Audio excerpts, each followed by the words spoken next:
Welcome to the Burn Your Mortgage Podcast, a Canadian real estate podcast that shows you how to pay off your mortgage sooner and live well while doing it. Now, here's your host, Sean Cooper.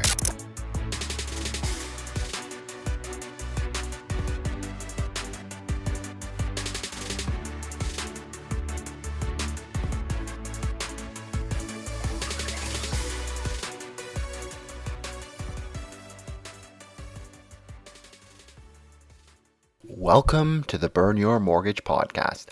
I'm Sean Cooper, and it's great to be back for another episode.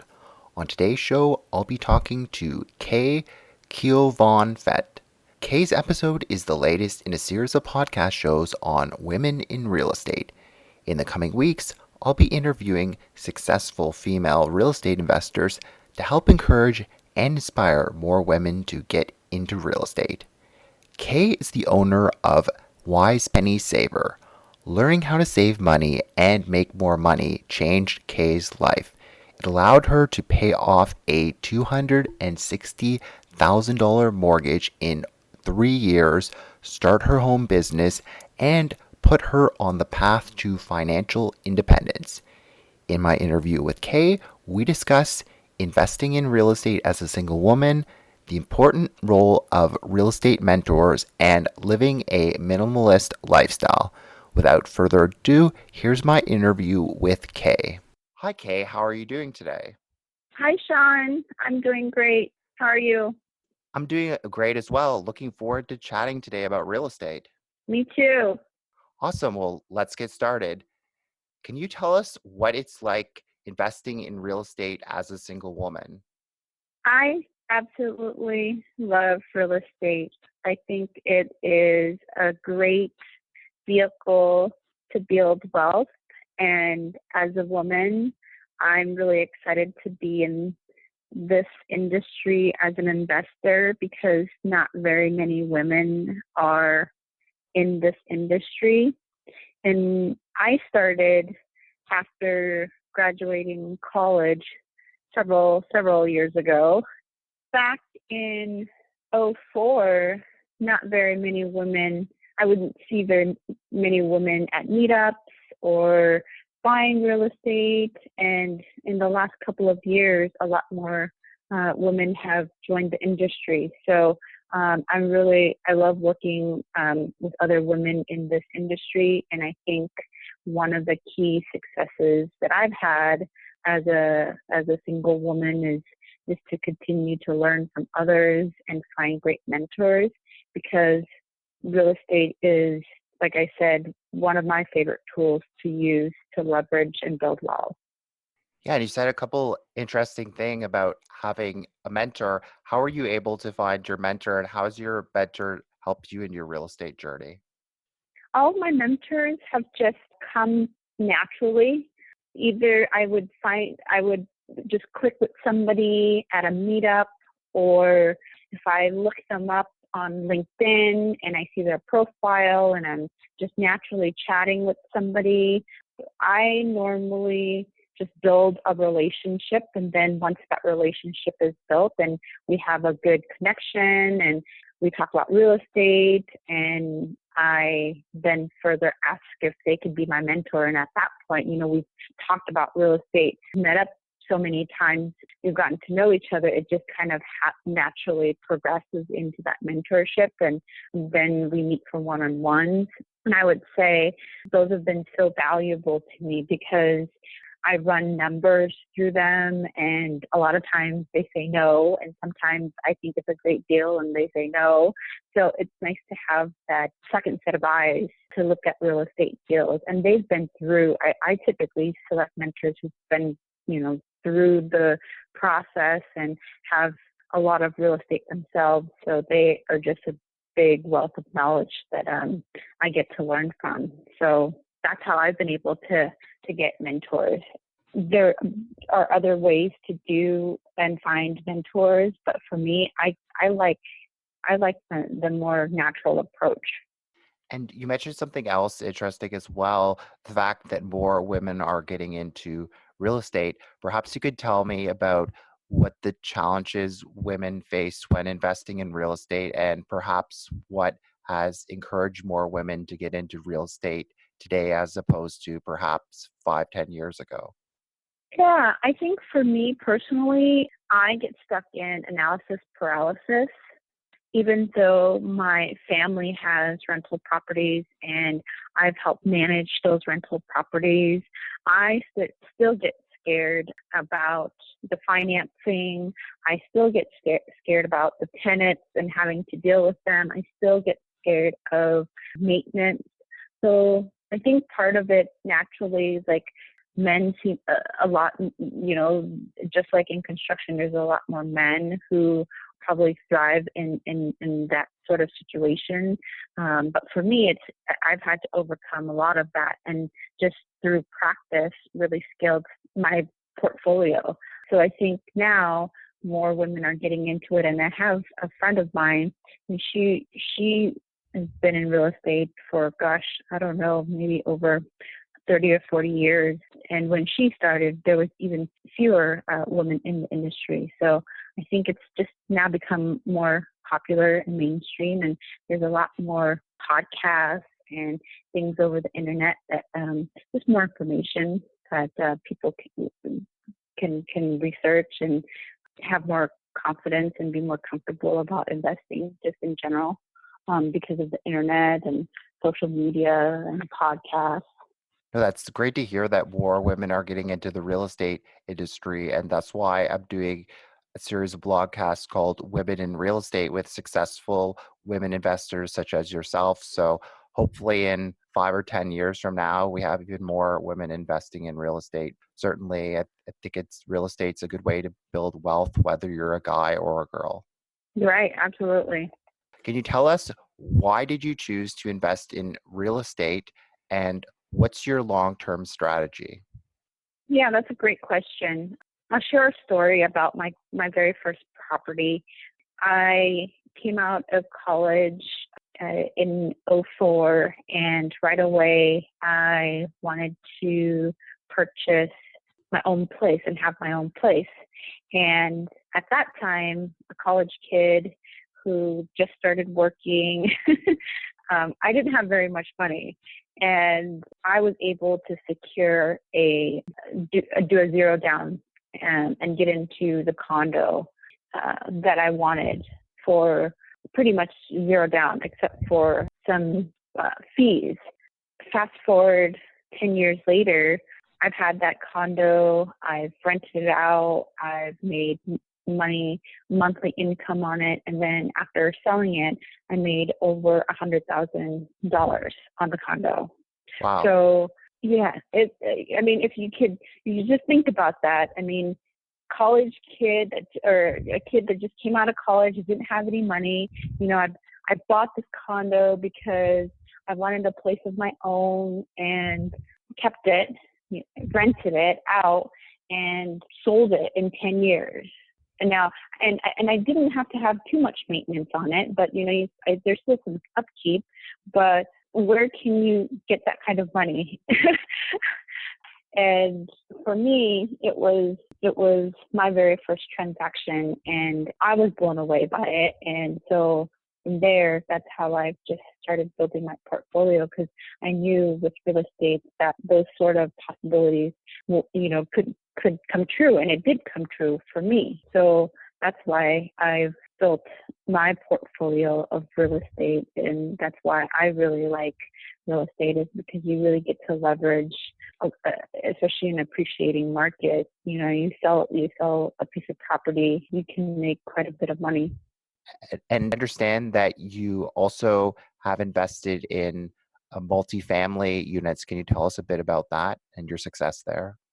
Right, and that's, I've always bought property for long-term investments. I'm not a fix and flip investor. I buy multifamilies and I hold them for long term. Like I said earlier, my family has some multifamily units, and so I've always liked multifamily. I'm comfortable with multifamilies. I've managed multifamilies for my parents, with my parents. So that's just kind of been my natural progression, is multifamilies. And so I currently have a fourplex that I own. I don't manage it myself, however, but I really like fourplexes, and I'm actually putting in an offer or looking to put in an offer for another fourplex here in the next couple of days. So cross your fingers. That's exciting. Hopefully you'll have the property by the time the podcast airs. Oh, that'll be nice. And this year, one of my goals is to buy a commercial property. So that's the next step for me is after my fourplexes, then maybe like a 10 or 12 unit. And I just like I said, I like multifamily. I'm comfortable with it, and I'm in it for the long term. So I buy properties to rent out and keep as part of my retirement portfolio. And then I also have an Airbnb, and this has just been recent that I started my Airbnb, and it's been so much fun. I would love to include a few more Airbnbs into my portfolio as well. It's been very successful, and I keep saying that I'm going to have a mortgage burning party, but my place keeps getting full and booked. So like I keep pushing out my date. And then I think I told you last week, I'm just going to have to find a different venue because I don't think I'm going to have a free weekend, because I've been saying that I'm going to have a party for the last couple of months, and I just keep getting booked, which is a good thing. So like I said, that's a new thing that I started like 2 years ago, and I've had good success, and I'd like to also include in my portfolio, and I really, really like that strategy. No, that's great to hear, and congrats on your success there. Now, my understanding is that you do some house hacking yourself. Can you tell the listeners that may not know what house hacking is and how you've been utilizing that strategy? House hacking is great. I actually house hacked. Well, house hacking is pretty much like when you live in a house and you have roommates.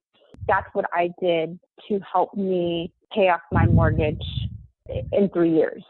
I bought a house, I rented out the rooms, and collected rent to help me pay my mortgage, pay my bills. And essentially I was living for free, but paying light, water, sewer, cable bills. That was pretty much my expense. So it's a pretty good way to increase your income if you have the ability to rent out your rooms in your house. Or a lot of people now, they're purchasing homes with a mother-in-law unit. Definitely, or you could buy a single family home and then live in the basement, similar to what I've done. So certainly, I think if you're more creative and you really look for every extra way to earn extra income from your property, that's how you can get to that mortgage freedom date even sooner. Right. And that was one of my goals, was to pay off my mortgage. And I did, like what you said, I found different creative ways to pay off my mortgage as soon as I can. And one of the best ways was house hack. Great. And we'll go over some of the other creative ways in a couple questions from now. But first, I understand that you're a big fan of Dave Ramsey, similar to myself. What are your thoughts on Dave Ramsey's 7 baby steps to financial freedom?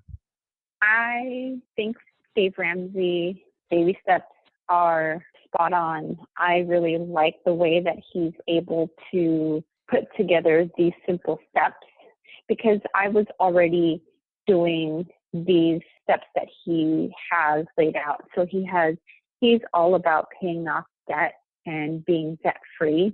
And he talks about his first step, paying off or saving and having an emergency fund of $1,000. And then you go through 6 more steps to get to step number 7, which is build wealth and give. And I think he outlines it very well. He talks about paying off debt, saving 3 to 6 months. He talks about paying off your home. And I actually, like I said, started this process, and a few years ago, I found his Financial Peace University course, and I took it, and I thought, oh my gosh, this is amazing.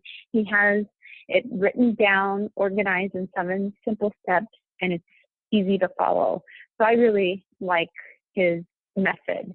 The only thing for me is when I invest, I do take out loans. That's probably one of the differences, or one of the things that I don't follow his strategy on, is investing. I invest in real estate, I buy property, but I do take out loans for those. So I'm debt free. The only loans that I have are my investment real estate loans. Has Dave invited you to be on his show and do your debt-free scream? I had the pleasure of being able to do that when he invited me on, but have you had the opportunity to do that? No, I'm still waiting, Dave Ramsey. I'm still waiting for that call. Gosh, well, hopefully his producer by chance is listening to our podcast. You never know. That would be great. I would love to go down there and do my debt-free scream. Awesome. Well, we alluded to it earlier, but could you tell us a bit about what you do for a side hustle, and what are some other creative ways to make extra money? When I started getting serious about paying off my mortgage, I Googled everything about side hustling, and some of the things that I've done that I really enjoy, that I think anybody can really do. It's super simple, super easy, and I would highly recommend if you're looking to make some extra cash. The first thing is to sell the stuff you don't need. I sold a lot of different appliances and household items. I've sold shampoo, extra shampoo that I had around the house, just anything that I can get my hands on. I made quite a bit of money on it. I mean, these were things that were lying in my house that was just sitting there. So I sold stuff on eBay. I sold stuff on Craigslist. I sold stuff on Facebook. Facebook is my favorite app that I use. It's super easy. And I think if you're looking to find extra income, that's a good place to start. And then I've also done notary work.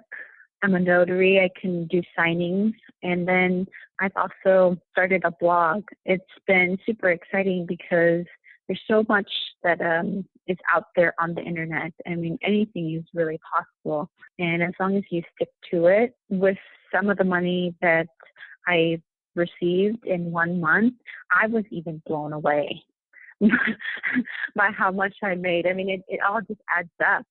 I remember 1 month, I think I made $2,000 on my notary signings. I mean, it's pretty crazy. Wow, that's amazing. And you're managing all the rental properties, doing that side hustle, and you're working a full-time job, correct? Yeah, that's a good point. Yes, I work a full-time job, and I'm doing this after hours.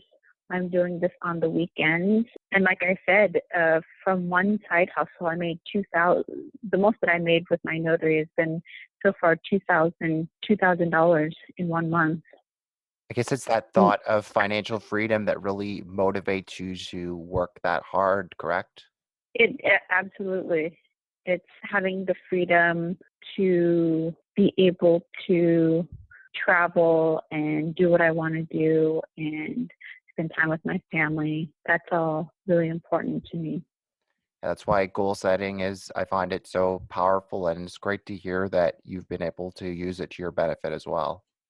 Yeah, and I have to admit, when I was doing my research about side hustles and paying off mortgages, I came upon your YouTube video, and that was a huge motivator for me. I think I sent you a note. I was so thrilled. I'm like, how did this guy in Canada pay off his mortgage in 3 years? And I didn't think it was possible. And so I saw your YouTube video, and then I started my own journey, and I'm here to say it's definitely possible. Yeah, it takes a lot of hard work. Yeah, we're both definitely living proof. And that leads us perfectly into my next question for you. So, as you mentioned, you paid off your mortgage as well. Why did you pay it off so quickly to sit on so much equity in the property? Because some people argue that you'd be better off investing the money and perhaps earning a higher rate of return. But why did you want to be mortgage free so much sooner rather than perhaps investing? That's a great question. And it ties back to the first question, being a single woman investing in real estate. For me, it was not only to have financial freedom, but to have financial peace, to have a peace of mind that I have a good foundation. And I knew that if I had a home that was free and clear, and if anything financially were to happen and things were to go downhill, and I knew that I could have one reliable source that I can go to, and that is a home that is paid for. And that sense of security for me was what made my choice to pay off my home. And yes, everybody's journey is different, but that was for me one of the main reasons why I paid off my home. And yes, I could have taken that money easily and reinvest in another property, which I'm actually looking to purchase another property. So it's more about having that financial peace of mind, and having gone through and saved so much money, I know that I can save that amount and invest into another property. And I'm okay with that if it takes me a little bit longer. So that's why I've decided to pay off my home. Yeah, and having that much equity in your property, like you said, you could tap into that equity and use that for another property. So there's an advantage right there if you choose to do that, which it looks like you're doing. Correct, exactly. Yeah, Great. I can do that, or I can, I can just sit on it and not have to worry about it. So there's so many possibilities. Now, I understand that you've chosen to live a minimalist lifestyle. Why did you choose to live this lifestyle, and what have you given up? And for the listeners that might not be familiar, could you define minimalist, please? Minimalist is a lifestyle of simplicity, not having clutter, not having extra stuff that you don't need. And to be honest with you, I never started this journey saying that I would ever become a minimalist. It really just happened and unfolded as I began my debt-free journey and to pay off my home. And as I was selling my stuff on Facebook, I gave a ton of stuff away. I just started decluttering, and I budget every month, and I look through and see what things that I can give up so that I can cut my expenses like cable and going out to eat and meal prepping and not buying the shoes or purses that I don't need. And this lifestyle really just became part of the journey. And so it's a lifestyle that is so freeing. Having less has been so rewarding, and having a simple life and a decluttered life is absolutely worth it. And like I said, it really evolved as I started my debt-free journey, and it's been pretty awesome because if you were to ask me 10 years ago, would you be able to live a minimalist lifestyle? I would say, no, are you kidding me? I want I love my shoes and I love my purses way too much. But my perspective has changed significantly, obviously, as I've been through this journey, and it's been pretty incredible. Okay, thank you for sharing your story. It's been great having you on the show today. Before I let you go, is there anything of interest that you're working on that you'd like to share with our listeners? Yes, I started a blog called wisepennysaver.com, and I have a free ebook. If you go there, you can email me and check out my blog. And if you have any questions, feel free to email me directly and I'll respond.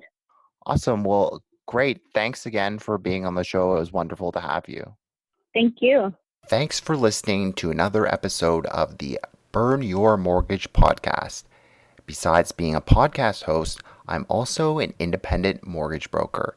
If you or anyone you know, family, friends, coworkers, or neighbors could ever use any unbiased mortgage advice or second opinion, feel free to reach out. Email me at Sean, that's SEAN, at burnyourmortgage.ca, or call or text me at 647-867-3711 for a free mortgage consultation. Also, be sure to head on over to www.burnyourmortgage.ca and sign up for my free weekly newsletter. As a small token of my appreciation, you'll be able to download my ultimate mortgage checklist on choosing the perfect mortgage. I look forward to hearing from you and helping you with all your mortgage needs. Once again, thanks for listening. You've been listening to the Burn Your Mortgage podcast. Don't forget to subscribe on iTunes and leave a rating. Until next time, happy mortgage burning.